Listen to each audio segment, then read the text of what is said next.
Hello and welcome everyone. You've got Marcel here. For today's discussion, I want to offer a challenge to the men that are listening. Now, it is possible if a person doesn't succeed at this or isn't even willing to try it, even willing to give it a shot, that you could learn something about yourself and your mind frame at this time. So it doubles as both a mental exercise and an interesting way to get perspective on a new way to live life. What caused me to want to make this video is the astounding number of men on my channel that will come up and will push this idea of dating while going MGTOW or hooking up with women, one-night stands, the whole 9 yards. Essentially doing pretty much everything a blue pill guy would do, only with the backed up knowledge of understanding more about female nature. Some may call this being purple pilled. Some may also say that those who are MGTOW who are also not interested in dating or dealings with women in a romantic nature whatsoever are considered MGTOW monk,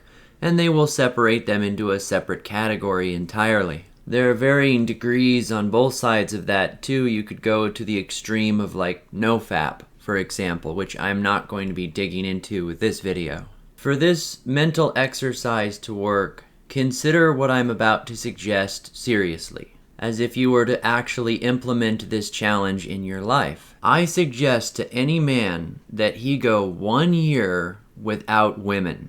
Now, what do I mean by that? So that would cover no dating, no hitting on, no going to bars and trying to fraternize with them. Just avoid the concepts of romance and dating entirely. Don't give them any undue interests or attention that you wouldn't have to, other than obviously working and dealing with them as customers and stuff. There's limits to what you can remove from your life, but just 1 year. And don't give them any attention. And be clear, there is a difference between a man who is not hooking up with women because they can't and they're okay with that, and a man who chooses not to engage with women regardless of whether or not they could be with them. So now picture that in your mind, going away from women for an entire year. Some of you are going to be like, well, I'm doing that anyway. And then there's a great deal of you that are listening right now who are going to be affected by that concept. The idea of not being able to approach and interact with women for an entire year. If you can perceive within yourself, or especially if you're irritated by the fact that I would suggest that, it's very telling that you may be more interested, connected, even addicted to women than you may be willing to admit. One of the more common responses, I suspect, will be, what if I meet the woman of my dreams and I miss my chance because I'm not interested in dating her at that time? I'll be getting to that one at the end of the video. When I suggested on a previous video that MGTOW should not date, I got waves of comments of people saying that, they can do whatever they want, and that I shouldn't say that, and that dating is fine, and hell, there's even major creators that condone and encourage dating, which just baffles me. Nonetheless, though, to clarify, if my suggesting that elicited or caused an emotional response from you, or from anyone out there, it truly does show the perspective of the person involved. I would suspect that a great number of men who are listening to these videos trying to understand their message are doing it more from a PUA perspective. They plan on retailoring the tools they learn here to be more successful and less vulnerable when dealing with women. Now, I don't have an issue with that, but are they actually aware of what they're doing? I've had a lot of my viewers comment that, most red pill guys are a blowjob away from being blue pill, and I think that that's very true. Of course, not to be insulting, it's just the way that it is. Now, if a man were to actually attempt to do that challenge, it would show him a couple of different things.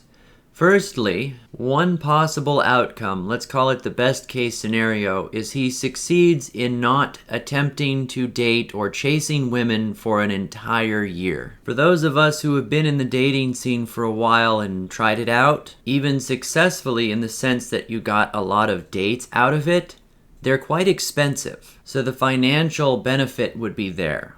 Furthermore, the amount of time that was originally directed towards women, chasing them, giving them attention, could be then used for self-improvement and other things in the man's life. So there would be a benefit there. Maybe he spends more time at the gym, more time learning his hobbies, or putting effort into his career. Finally, and as a reminder, I'm not talking about nofap here, after a few months, one realizes that the things that they were pursuing so hard before become less interesting. They become less necessary. As I'm currently making this video, I'm actually breaking my caffeine addiction. I'm a couple of days into it.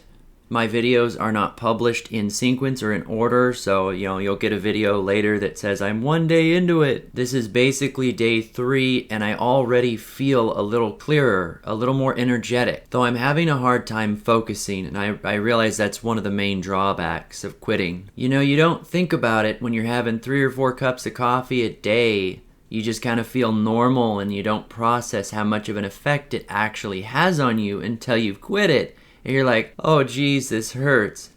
When it comes to any kind of addiction, as long as you're getting your fix, it's not a big deal. It's just whatever, it's not a big deal. You're just doing it. But the minute you run out or you're not able to act on it anymore, then suddenly it becomes a big deal. Women and the feeling that men get, the euphoria of getting that attention back, of getting that smile, that giggle, that rub on the shoulders, that feeling that men get from attention, from validation, that is addictive. The human mind is designed to make it pleasurable for a reason. It's propagation of the species. And it's possible to get female validation, attention even, without it leading to anything sexual. But a lot of the situations that play out wind up with the guy getting used.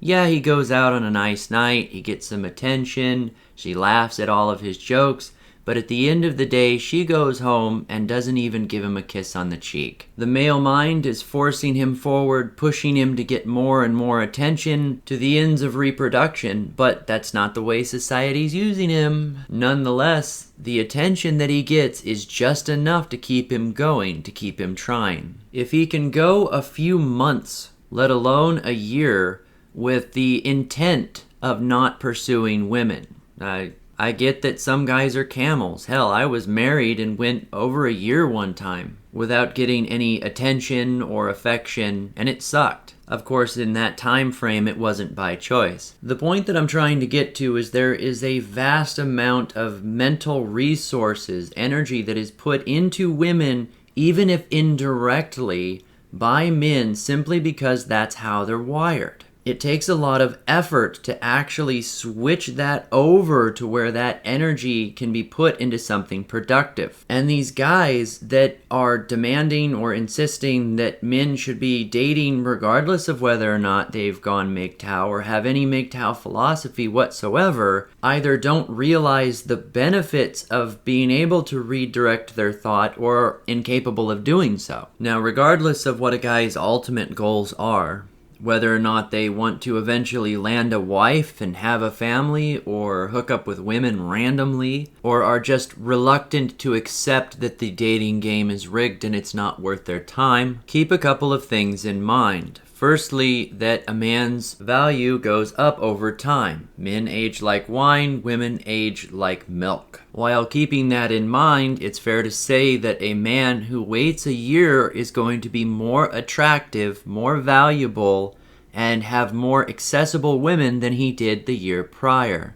The idea of that one true perfect woman slipping by is ridiculous. That's the very thought process that keeps men trapped and chasing, skanky hoes that aren't actually going to give them any attention or are not worth their time, and then women that are just serial daters that are only interested in their resources. If the right woman, let's say if a person believed in fate, If she were to be out there waiting for him, she could wait a year for him. Not to mention, if the guy's out there chasing around and dating a bunch of skanky hoes and women that are not the best for him in the first place, he wouldn't notice that perfect woman because he's too distracted anyway. Keeping in mind, I still don't condone dating or chasing them in the first place. Now, every relationship that I've ever seen has been circumstantial. The right things at the right time with the right people, boom, you got a relationship. More of a numbers game, but the idea of going out and chasing people constantly hoping to find Mrs. Right is ridiculous. I'm gambling by this suggestion, this whole idea through this video,